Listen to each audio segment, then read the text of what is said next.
नमस्कार दोस्तों, एक बार फिर से आप लोग का बहुत बहुत स्वागत है हमारी ऑफिशियल यूट्यूब चैनल अभिजन इंस्टीट्यूट पे।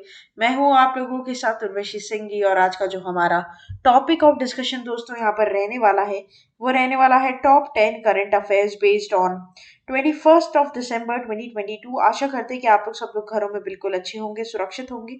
सेशन को स्टार्ट करने से पहले दोस्तों मेरी आप लोगों से एक छोटी सी रिक्वेस्ट रहेगी कि जो भी हमारे चैनल पर नया जुड़ा है या फिर इन वीडियोस को पहली बार देख रहा है, make sure that you hit the subscribe button. Also, don't forget to press the bell icon. Also, share this video with your friends as well. सिर्फ इतना ही नहीं दोस्तों, अगर आप लोग चाहते हैं कि सेशंस की पीडीएफ आप लोग को मिल जाए तो डिस्क्रिप्शन में जाकर लिंक की हेल्प से सेशन की पीडीएफ को भी आप लोग अवेल कर सकते हैं। और साथ ही साथ आप लोग हमारे ऑफिशियल टेलीग्राम चैनल अविजन इंस्टीट्यूट के ग्रुप को भी जरूर ज्वाइन कीजिए। उससे होगा क्या दोस्तों, जब भी कोई नई वीडियो यहाँ पर अपडेट होगी या फिर उसका लिंक और पीडीएफ आपको सब कुछ नोटिफिकेशन यहाँ पर मिलती रहेगी। साथ ही साथ दोस्तों हमारी ऑफिशियल वेबसाइट को आप लोग विजिट कर सकते हैं, जहाँ पर आपको WBCS bank railway SSC related जितने भी कोर्सेज हैं वो सब मिनिमल प्राइसेस के ऊपर वहां पर आपको अवेलेबल करवा दिए जाएंगे, राइट। और हमारा ऑफिशियल ऐप भी दोस्तों प्ले स्टोर पर बहुत इजीली अवेलेबल है, जिसके थ्रू आप सभी चीजों को यहाँ पर एक्सेस कर पाएंगे अंडर दी वन रूफ। तो चलिए फिर स्टार्ट करते हैं दोस्तों बिना किसी देरी के, क्योंकि बहुत कुछ आगे इस वीडियो में जानने के लिए। तो पहला न्यूज आपके और मेरे साथ हमारी स्क्रीन पर दोस्तों यहाँ पर आ चुका है और यहाँ पर न्यूज क्या बोलता है ये हम देखेंगे। तो सबसे पहले नेशनल एनर्जी कंजर्वेशन डे। तो national energy conservation day observe किया जाता है कब? आपका 14 दिसंबर को, ठीक है। कब ऑब्जर्व किया जाता है दोस्तों? 14 दिसंबर को। ये बात आपको इधर क्या करनी है, ध्यान रखनी है, बड़ी इंपॉर्टेंट ये यहाँ पर हो जाएगी, इसे मार्क जरूर कर लीजिएगा। क्योंकि क्या होता है दोस्तों, कभी कभी इंपॉर्टेंट डेट पर क्वेश्चन आपके बन जाते हैं और अगर थीम दी गई रहती है तो थीम पर आपका क्वेश्चन एक्सपेक्टेड रहता है, जैसे कि मैंने हर सेशन में आप लोगों को बताया है।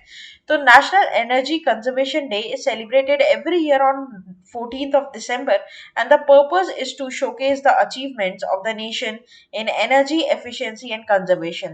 This occasion has been celebrated since 1991 when is led by ministry of power, right. तो इसका मतलब यहाँ पर दोस्तों कौन सी ऑर्गेनाइजेशन है जो इस दिवस में यहाँ पर क्या करती है, इसका साथ देती है, बेसिकली इसके लिए खड़ी है।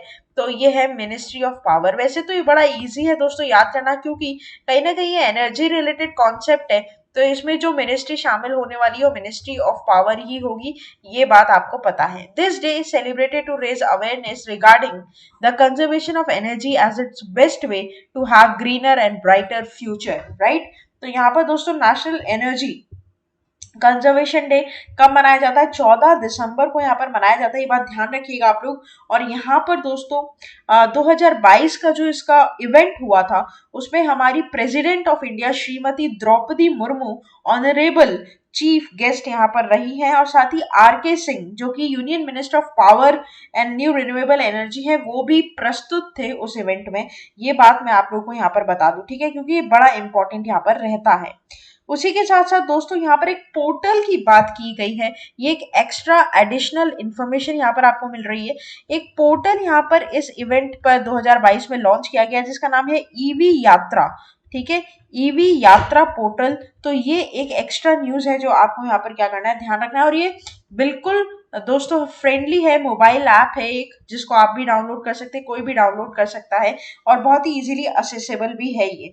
अगर इसके बारे में और आपको मैं बताऊं तो बेसिकली ये आपको क्या नेविगेट करेगा, जैसे मान लीजिए कि अगर आपकी कार जो है वो इलेक्ट्रॉनिक है, मतलब इलेक्ट्रिक कार है, तो आसपास के आपके chargers, right, EV charger stations कहाँ है वो आपको इस पोर्टल के थ्रू पता चल जाएगा, ठीक है, नेविगेट करेगा। बेसिकली वेबसाइट भी है, ऐप भी है, आप अपने हिसाब से इसको क्या कर सकते हैं दोस्तों, एक्सेस कर सकते हैं। डेटाबेस ही सारे रखा है अपने अंदर कि कहाँ पर चार्जर्स अवेलेबल हैं या चार्जिंग स्टेशन यहाँ पर अवेलेबल है, ठीक है। और ये आईफोन और एंड्रॉइड दोनों में बहुत इजीली क्या हो जाएंगे, इंस्टॉल हो जाएंगे, राइट। तो ये ध्यान रखिएगा, इस पोर्टल का नाम जरूर याद रखिएगा, ईवी यात्रा, राइट। तो दोस्तों ऐसी डिस्क्रिप्टिव न्यूज डेली पढ़ने के लिए आप जुड़ सकते हैं, क्योंकि कोई भी नया अगर आया है मेरे चैनल पर पहली बार तो आप प्लीज सब्सक्राइब कर लीजिए चैनल को, शेयर कर दीजिए अपने दोस्तों के साथ जो कि आपके साथ एग्जाम में बैठना चाहते हैं। मतलब आप साथ में तो नहीं बैठ सकते आप लोग, लेकिन हाँ, जो एग्जाम तैयारी कर रहे हैं और वो भी फेस करना चाहते हैं, करंट अफेयर से कैसे पढ़ना है ये जानना चाहते हैं, तो आप जुड़ सकते हैं प्लेटफॉर्म पर, राइट। अब सबसे बड़ी बात कि दोस्तों इस पर क्वेश्चन कैसे बन सकता है, मतलब हम एमसीक्यू कैसे एक्सपेक्ट कर सकते हैं किसी न्यूज के ऊपर। तो देखिए, the national energy conservation day celebrated every year on dash 2022। तो यहाँ पर जो करेक्ट हो जाएगा वो हो जाएगा आपका 14 दिसंबर, राइट, 14 दिसंबर। This is very very very important. आगे बढ़ते हैं दोस्तों, बात करते हैं हम न्यूज नंबर 2 की, क्योंकि ये बड़ा इंपॉर्टेंट है। Supreme court collegium recommends 5 name to centre as apex court जजेस, राइट। बड़ा इंपॉर्टेंट है दोस्तों, देखते हैं पूरी बात करते हैं। The supreme court collegium has recommended centre the names of 5 high court judges for appointment as apex court judges. The recommendation came after the meeting of 6-member collegium led by Chief Justice of India D.Y. Chandra.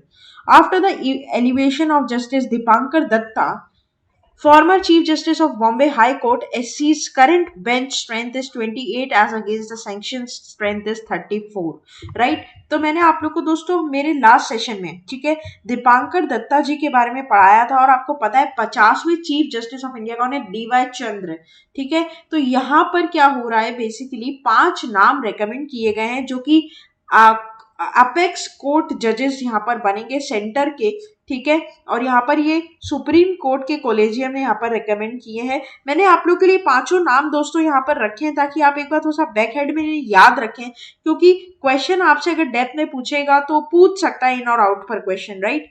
तो justice Pankaj Mittal है जो कि chief justice of Rajasthan high court है। फिर justice Sanjay Karol हैं जो कि Patna high court से हैं। फिर जस्टिस पीवी संजय कुमार हैं जो कि मणिपुर हाई कोर्ट से हैं।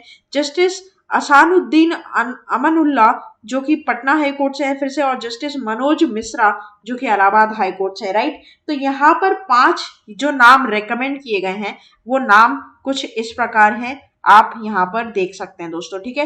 पूरी लिस्ट यहाँ पर आप लोग को दे दी है। ये कॉलेजियम सिस्टम क्या होता है दोस्तों, ये थोड़ा सा एक नया वर्ड है आप लोगों के लिए, मुझे पता है। तो ये कॉलेजियम सिस्टम जो है ये एक्चुअल में होता क्या है, इसके बारे में हम थोड़ा सा यहाँ पर डिस्कशन करेंगे।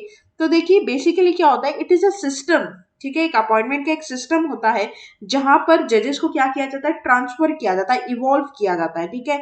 जैसे जो एससी सुप्रीम कोर्ट के जो जजमेंट्स होते हैं और कोई एक्ट, ठीक है, इन सब कॉन्स्टिट्यूशन के थ्रू बेसिकली एक पद से दूसरे पद पर ट्रांसफर करना, इसको बोलते हैं कोलेजियम सिस्टम, ठीक है। और ये दोस्तों जो होता है ये बहुत इंपॉर्टेंट टॉपिक है समझने का जुडिशियल सिस्टम का, तो आप लोग ध्यान रखिएगा। ये सुप्रीम कोर्ट का होता है, ये सुप्रीम कोर्ट का कोलेजियम सिस्टम होता है, हाईकोर्ट का कोलेजियम सिस्टम नहीं होता है, ठीक है। तो this is very very important, ये पार्ट, ये वर्ड का मतलब समझना कि कोलेजियम सिस्टम होता क्या है, ठीक है। तो बेसिकली जहां पर जजेस को ट्रांसफर किया जाता है उस बेंच को बोलते हैं कोलेजियम, राइट, ये ध्यान रखिएगा। अच्छा, यहाँ पर आपको पता चल गई सारी बात, और यहाँ पर क्वेश्चन कैसे एक्सपेक्ट किया जा सकता है।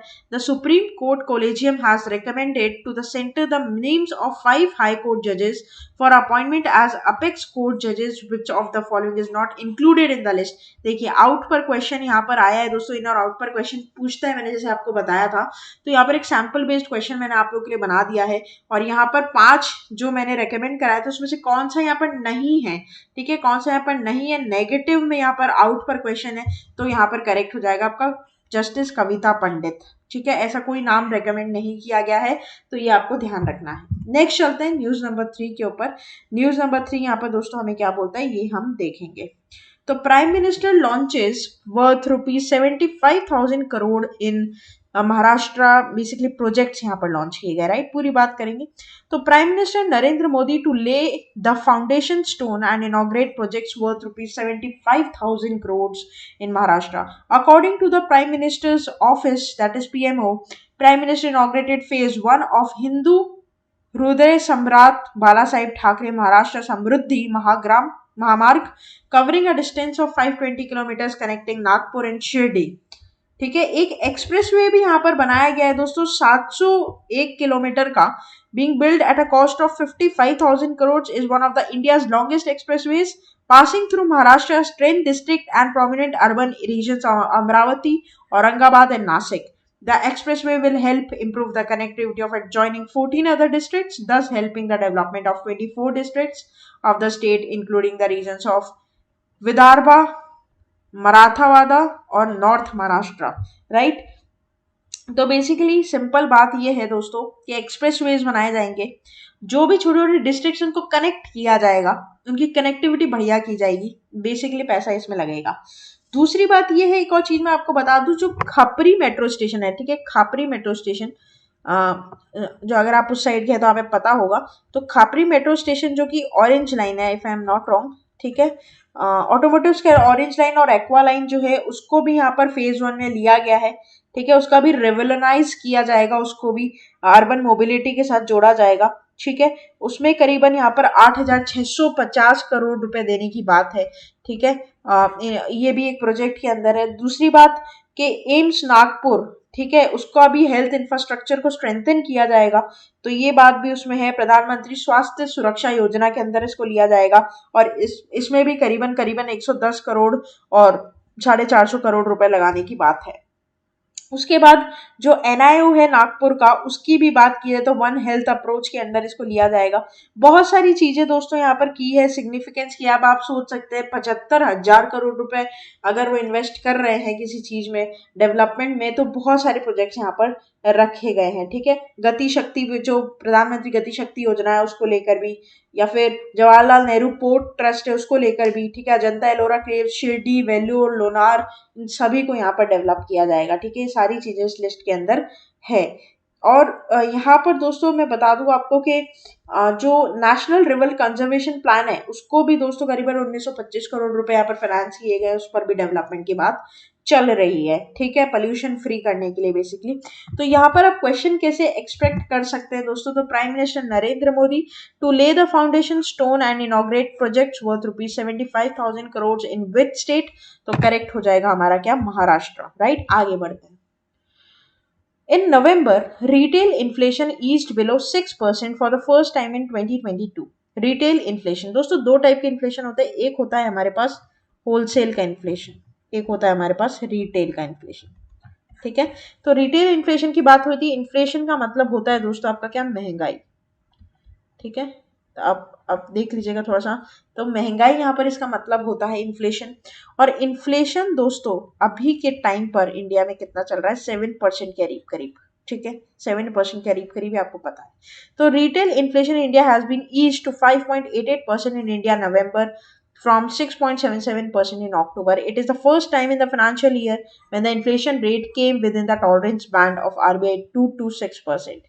इन्फ्लेशन जो है दोस्तों आरबीआई ने बैंड बना रखा है इंडिया के लिए कि 2% से नीचे नहीं जाना चाहिए, 6% के ऊपर नहीं जाना चाहिए, नहीं तो सिचुएशन थोड़ी सी अनकंट्रोलेबल हो जाती है, अनकंट्रोलेबल नहीं लेकिन हाँ महंगाई बोल सकते हो आप। तो 7% चल रहा है अभी, तो हाँ महंगाई ही है अभी, है ना। तो अब इसे भी कम करने की कोशिश करी जा रही है, जैसे कि आपको पता है दिन ब दिन रेपो रेट बढ़ाए जा रहे हैं, तो क्यों, लोन कम रहेगा तो ऑटोमेटिकली इन्फ्लेशन कम होगा, है ना। तो रेपो रेट देखिए कितनी बार बढ़ चुका है आपको पता है, अभी 5% के ऊपर चला गया रेपो रेट, है ना, 5% के भी ऊपर 5.40 समथिंग या 90 समथिंग चल रहा है अभी। तो food prices which account to nearly 40% of the CPI basket eased to 4.67% in November compared with 7.10 in October, right. Simple है बिल्कुल। क्वेश्चन कैसे आप एक्सपेक्ट कर सकते हैं इस पर, तो retail inflation of India has eased to how much percent in November 2022 from 6.77% in the previous month. तो यहाँ पर जो आपका करेक्ट ऑप्शन हो जाएगा दोस्तों वो क्या हो जाएगा, वो हो जाएगा आप लोग का 6%, राइट। तो बिल्कुल सिंपल है, इस तरीके से दोस्तों आपको क्या करना है, इसको ध्यान रखना है। कुछ कर नहीं सकते दोस्तों, इसको तो आपको याद करना ही पड़ेगा, इसमें न्यूमेरिक आपको याद करने पड़ेंगे। नेक्स्ट चलते हैं, ex vice president Venkaiah Naidu receives सीज award for public leadership, right, इसके बारे में पूरी बात करेंगे। तो former vice president Venkaiah Naidu has been conferred with 25th Shri Chandrashekhar the Saraswati National Eminence Award. The award was presented during the event held at Shanmukhanda Auditorium, King's Circle in Mumbai, Maharashtra. The awards are given in the fields of public leadership, community leadership, science and technology, and social thinkers who have made outstanding contributions in their respective fields. The CES was set up in 1932 by MV Venkateswaran इन मुंबई। तो simple बात है, awards and honours पर question है, award का नाम याद रखिएगा, recipient का नाम याद रखिएगा और आपका काम हो जाएगा, राइट। तो ये आपका पूरा यहाँ पर बात है। वेंकैया नायडू के बारे में अगर मैं बात करूं दोस्तों, हमारे इंडिया के 13th वाइस प्रेसिडेंट ये बने, ठीक है। और इनके जगह पर अब आ गए जगदीप धनखड़ जी, आपको पता होगा, जो गवर्नर रह चुके हैं किसके, आपके वेस्ट बंगाल के पहले। और दोस्तों इनका जो कार्यकाल था वेंकैया नायडू जी का, वो 11 अगस्त 2017 से 11 अगस्त 2022 तक चला, ठीक है। और इससे पहले मतलब यहाँ पर वाइस प्रेसिडेंट बनने से पहले ये मोदी जी के कैबिनेट में थे और ये हाउसिंग अर्बन पॉवर्टी के मिनिस्टर यहाँ पर रह चुके हैं। और कार्यकर्ता थे दोस्तों बीजेपी के, 2002 से लेकर 2004 तक प्रोमिनेंट लीडर यहाँ पर बीजेपी की ये रहे हैं, राइट। और इन्होंने दोस्तों अटल बिहारी वाजपेयी गवर्नमेंट के अंडर सर्विस दी है रूरल डिपार्टमेंट में फ्रॉम 1996 टू 2002, राइट। तो ये बात भी आप इधर इनके बारे में थोड़ा सा जान लीजिए, क्योंकि मेरा काम है बताने का दोस्तों, आप लोग को पूरी नॉलेज देने का। और कुछ बुलेट पॉइंट्स आप इसमें से बनाएंगे जो आपके एग्जाम पॉइंट ऑफ व्यू से याद आपको करने रहेंगे, क्योंकि उस टाइम दोस्तों डिटेल हम नहीं पढ़ते, उस टाइम हम स्मार्ट वर्क करते हैं और वो बुलेट पॉइंट्स के थ्रू हो सकता है। अब इस पर क्वेश्चन कैसे एक्सपेक्ट कर सकते हैं आप, who among the following has been conferred with the 25th Shri Chandrasekharendra Saraswati national eminence award, correct will be और वेंकैया नायडू, एम वेंकैया नायडू। आगे बढ़ते हैं। PM participated in the program commemorating Sri Aurobindo's 150th birth anniversary. तो Prime Minister Shri Narendra Modi participated in a program commemorating Sri Aurobindo's 150th birth anniversary on 13th of December, and the program being held in Kamban Kalai Sangam, Puducherry, under the aegis of Azadi Ka Amrit Mahotsav, witnessed the Prime Minister releasing a commemorative coin and postal stamp in honor of Sri Aurobindo, right? तो यहाँ पर दोस्तों PM Modi ji ने commemorate किया श्री औरबिंदो जी को bye कॉमेमोरेटिंग अ coin, right. और यहाँ पर दोस्तों सबसे बड़ी बात है कि औरबिंदो जी है कौन, पहले तो ये हम जानेंगे। तो वैसे ऋषि औरबिंदो के नाम से ये बहुत ज्यादा फेमस है, रेवोल्यूशनरी थे, नेशनलिस्ट थे, पोएट थे, एडुकेशनल थे, फिलोसोफर थे। 1872 में बॉर्न हुए थे कैलकाटा में। श्री कृष्ण नंदन घोष इनका बेसिकली यहाँ पर है, और जो फादर थे वो एक बड़े ही रिच डॉक्टर थे फ्रॉम कैलकाटा, राइट। 7 साल की उम्र में इन्होंने इंग्लैंड में पढ़ाई करी and he study in the Saint Paul school London at King's college Cambridge, right. उसके बाद ही सेंट बन गए, योगी बन गए, राइट। और लिटरेरी वर्क्स करते थे, पैसे वाले बहुत थे, लेकिन इनकी डेथ हो गई दोस्तों दिसंबर 5 1950 में, राइट। तो आपको मैं इनकी पूरी मैंने हिस्ट्री बता दी औरबिंदो जी। और यहाँ पर दोस्तों उनका 150th बर्थडे बनाया गया, इस पर क्वेश्चन आपका बन सकता है, राइट। नेक्स्ट चलते हैं। Chief justice of India inaugurates digitisation hubs in 10 districts of Odisha. तो chief justice of India DY Chandra virtually inaugurated 10 district courts digitisation hubs in Odisha and said that the modernization of judiciary is need of the hour, right। तो यहाँ पर क्या है ये दोस्तों, तो the hubs at Angul, Bhadrak, Jharsuguda, Kalahandi, Koraput, Keonjhar, Malkangiri, Mayurbhanj, Nayagarh, Sonpur will take care digitization work in all 30 districts of the state, and each DCDH will be assigned the task digitization surrounding district। so basically क्या है, मैं आपको बता दूं, डिजिटल और डिजिटाइजेशन से ये निकल कर आ रही है बात। और यहाँ पर जितने भी ऐसे डिस्ट्रिक्ट्स हैं जो कि अभी तक डिजिटाइज नहीं हुए हैं, उनके लिए डिजिटाइजेशन हब्स यहाँ पर बनाए गए हैं ताकि वहां पर भी वर्क हो सके, ठीक है। तो ये रोल मॉडल है पूरा इनका। और यहाँ पर आपका क्वेश्चन कैसे बन सकता है, तो chief justice of India inaugurates digitisation hubs in dash districts of Odisha, correct will be और 10, राइट। नेक्स्ट चलता है। Forest department launches project Vanikaran in Kerala. तो forest department in association with the Noolpuzha gram panchayat has launch the Vanikaran, that is afforestation, ठीक है। Afforestation मतलब पेड़ लगाना, deforestation मतलब पेड़ हटाना। Project to root out invasion plants specially senna spectabilis and restore natural forest, right. तो दोस्तों आप ये ध्यान रखिएगा, सिंपल है। एफॉरेस्टेशन के लिए बेसिकली ये प्रोजेक्ट यहाँ पर लॉन्च किया गया है फॉरेस्ट डिपार्टमेंट में, कहाँ पर, केरला में, ठीक है। वेनियार्ड वाइल्ड लाइफ सेंचुरी वर एक्सोटिव इन्वेजिव प्लांट्स इंक्लूडिंग सेना स्पेक्टिबिलिस, बेसिकली क्या है, एक स्पीशी है प्लांट की जिसे उगाने की बात यहाँ पर की गई है, ठीक है।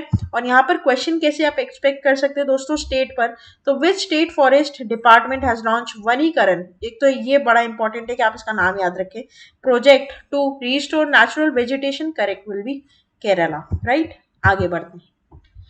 WHO World Health Organization names Sir Jeremy Farrar as its new chief scientist. तो यहाँ पर दोस्तों WHO ने अनाउंस किया डॉक्टर जेरेमी फरार will become its new chief scientist, currently director of Wellcome Trust, and WHO is the second quarter of 2023, right? तो यहाँ पर अपॉइंटमेंट है एक नए चीफ साइंटिस्ट की, जिनका नाम यहाँ पर बड़ा इंपॉर्टेंट हो जाता है, जिनका नाम ही आपको यहाँ पर क्या करना है, याद करना है। कौन सी ऑर्गेनाइजेशन है, WHO, राइट। इस पर रिलेटेड दोस्तों क्वेश्चन आपका कैसे बन सकता है वो मैं बता दूं, तो WHO organisation announce that dash will become the new chief scientist, correct will be your Jeremy Farrar, right. Next चलते हैं दोस्तों। अब यहाँ पर हमारा लास्ट आपके साथ न्यूज यहाँ पर हम शेयर करेंगे, न्यूज नंबर 10 आज के हमारे सेशन की। Meghalaya health department awarded for best practice in tuberculosis ACSM, sorry, that is your advocacy, communication and social mobilisation, ठीक है। तो Meghalaya government will which has adopted Jan Andolan, that is people's movement against tuberculosis, received an award for best practices in controlling the disease that affects 2.6 million people in India every year, ठीक है। तो TB infection से बचने के लिए जो सबसे अच्छा प्रैक्टिस किया गया है वो किया गया है मेघालय गवर्नमेंट के द्वारा, हेल्थ डिपार्टमेंट के द्वारा, ठीक है। The award for best practice in ACSM in tuberculosis control was presented to representatives of the health department at national workshop aimed at ending TB infections in the national capital, right।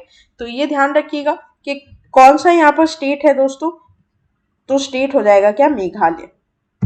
Question आप definitely expect कर सकते हैं state के ऊपर ही, तो कैसे होगा, which state has been awarded for its initiative Jan Andolan, जैसे people's movement against tuberculosis at a national workshop on ASCM to end TB in India, correct will be on Meghalaya, right।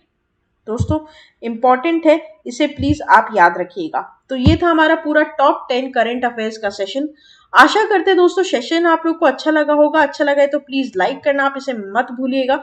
Channel पर नए जुड़े हैं तो प्लीज सब्सक्राइब जरूर कर लीजिए channel को, ताकि जब भी ऐसी वीडियोस में डालूं सबसे पहले नोटिफिकेशंस आप लोग के पास आ जाए, दोस्तों आपकी स्क्रीन पर पॉप आउट हो जाए। बेल आइकॉन को जरूर प्रेस कर दीजिएगा, भूलिएगा मत, और शेयर करते रहिएगा अपने फ्रेंड्स, रिलेटिव और ऐसे एस्पिरेंट्स के साथ जो कि कॉम्पिटिटिव एग्जाम की दोस्तों तैयारी कर रहे हैं और जो चाहते हैं कि उनके करंट अफेयर्स का जो दोस्तों पूरा सिलेबस है या फिर किस तरीके से स्ट्रैटेजी है वो सब एकदम इंश्योर हो जाए एग्जाम आने तक। डायरेक्टली मेरे साथ जुड़ने के लिए टेलीग्राम चैनल को ज्वाइन करिए, वहां पर आपको इन सभी वीडियोस की लिंक और पीडीएफ सबसे पहले मिलती है, और आपको कुछ एमसीक्यूज भी वहां पर मिलेंगे जिसको तैयारी कर जिसको प्रैक्टिस कर आप क्या कर सकते हैं, अपनी जो प्रिपरेशन है उसको और मजबूत कर सकते हैं। तो बने रहिए आगे आने वाले और फ्रूटफुल वीडियोस के लिए, तब तक के लिए thank you so much and have a nice day.